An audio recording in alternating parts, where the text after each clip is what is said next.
So, to stretch or not to stretch, that is a very common question we get here in the office.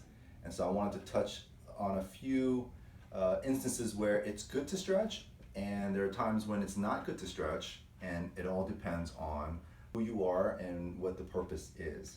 So let me just define two things. There are two types of ways to stretch. There's a static stretch where you're holding a muscle in a stretch position for a period of time. And then there's something called dynamic stretch, where you're taking the muscle into a quick stretch and coming out of it, okay? So dynamic stretches are warm-ups you may see from a soccer player before the game. They're doing dynamic stretching or dynamic warm-up. Static stretching would be like a calf stretch that you do on a wall, where you're just holding a position, okay, for a set amount of time. So if you are injured, you had a strain, which is when you overstretch a muscle or a tendon, or a sprain, which is when you overstretch a ligament. So the strains and sprains, if you've had either of those, you don't want to stretch initially. So after you injure a muscle or a tendon or a ligament, you're going to go through what's called an inflammatory stage. So it's going to get inflamed, which is actually very good for it. It's starting the healing process. So it will swell, it will get inflamed. You don't want to stretch during the inflammatory stage. I would highly recommend that you consult a physical therapist and ask them how to gradually stretch an injured muscle or a ligament after the inflammatory stage, okay? So you don't want to do it for those situations. If you're a CrossFitter, a power lifter, a jumper, like a high jumper or a long jumper, the literature is pretty clear. You don't want to statically stretch a muscle prior to competing or performing that task. What happens is when you stretch a muscle for a period of time, they found that you actually lose power in that muscle. So you can't explode that muscle into contraction as well as you could if you didn't stretch at all. So for high jumpers, you need a quick, powerful jump.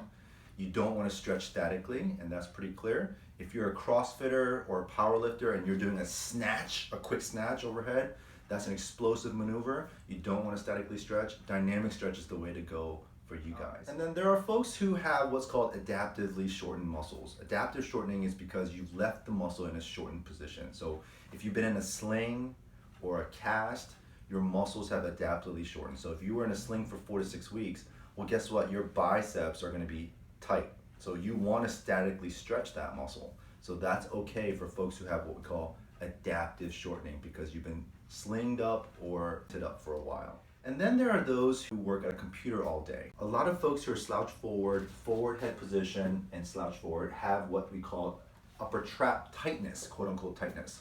What happens is actually the upper trap is actually elongated and it's held in that position because it's trying to hold you up so you can work. And so for those folks, I highly recommend strengthening or engaging muscle contractions and relaxation. So we actually do exercise for the trap. Now, a stretch is fantastic if you're in work and you're sitting there for hours and hours to break up that elongated stress to the muscle. Stretching is fantastic for that. But another one is tight hamstrings. So for me, for instance, I'm working on people all day. I'm constantly hunched over. If you're a chef or a cook, you're constantly hunched over. If you are a landscaper, you're constantly hunched over, or massage therapist. There are jobs where we need to be constantly hunched over and working. What happens is the hamstrings feel tight. And in essence, what's happening is your hamstrings are trying to support you. They're trying to keep you in that posture. And so then we want to actually strengthen the hamstrings, as well as do some stretching, but strengthening is the way we want to go. As PTs, we address it all the time.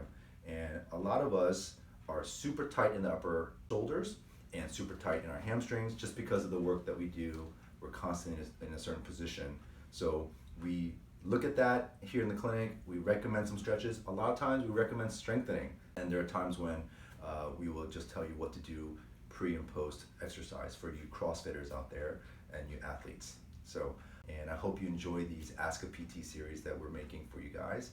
And if you have any questions, please message us. And if you have an idea for a video, please let us know and we would like to answer them for you. Okay, we'll see you next time, and thank you for your attention.